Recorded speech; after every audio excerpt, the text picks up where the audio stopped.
মাসে।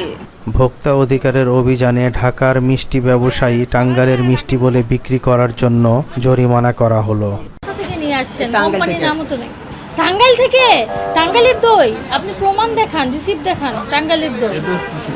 এগুলা তো আমাদের ওইখানে দেখেন আপনার সাথে কথা বলি, টাঙ্গাইলের দই আপনার এটা প্রমাণ দেখাতে হবে টাঙ্গাইল থেকে আসছে। এখন মানুষকে মিথ্যা বিজ্ঞাপন দিয়ে যদি টাঙ্গাইল, এটা আমাদের দোকানের নামই টাঙ্গাইল, আমাদের মালিকের বাড়িও টাঙ্গাইল। আর কোথাও লেখা আছে যে এটা টাঙ্গাইলের প্রতিষ্ঠান? কোথাও লেখা আছে? ম্যাডাম এটা তো আমাদের ওইখান থেকে আমাদের লোকেরা বানাই। আপনার কি হাওয়ায় বললে হবে?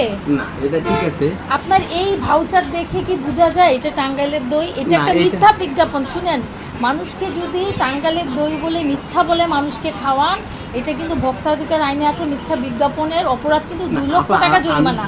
কথা বলতে দেন। কিন্তু আমরা এটা মিথ্যা না, আমাদের ওখানে আপনাকে প্রমাণ দেখাতে হবে। প্রমাণ দেখান, তারপরে আপনার মেয়াদ নাই, মূল্য নাই, প্রতিষ্ঠানের নাম নাই, কিচ্ছু নাই। এগুলো আমরা যেদিন আনি সেদিন আপনি যেদিন আমরা যে কটা লাগে আপনি যে এটা 3 দিন আগে আনেননি, এটা প্রমাণ কি? এটা প্রমাণ কি? আমি যদি বলি এটা মেয়াদ উত্তীর্ণ, আপনি প্রমাণ দেখান, প্রসিকিউশন লিখে ফেলে দিচ্ছি। এগুলো কি সব আজকের মিষ্টি? হ্যাঁ সব রিসিপ্ট দেখান, আপনার চালান কপি দেখান,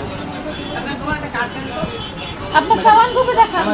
এই ধরনের একটা পাকা রসিদ থাকবে, বুঝতে পারছেন? আপনি যখন মিষ্টি বিক্রিও করছেন, আপনি যখন এটাতে দিবেন, তখন কিন্তু এটা বোঝায় যায় কোন প্রতিষ্ঠান, কোথায়, মোবাইল নাম্বার কি সব থাকতে হবে। আমরা ফোন করলে সেটা আসল না নকল আমরা বুঝতে পারবো। আপনার কিন্তু এই ধরনের কোনো ভাউচার নাই যার কাছ থেকে দই নিয়েছেন। দ্বিতীয়ত আপনার কিন্তু মূল্য, মেয়াদ, উৎপাদনের তারিখ কিচ্ছু নাই, প্রতিষ্ঠানের নামও নাই।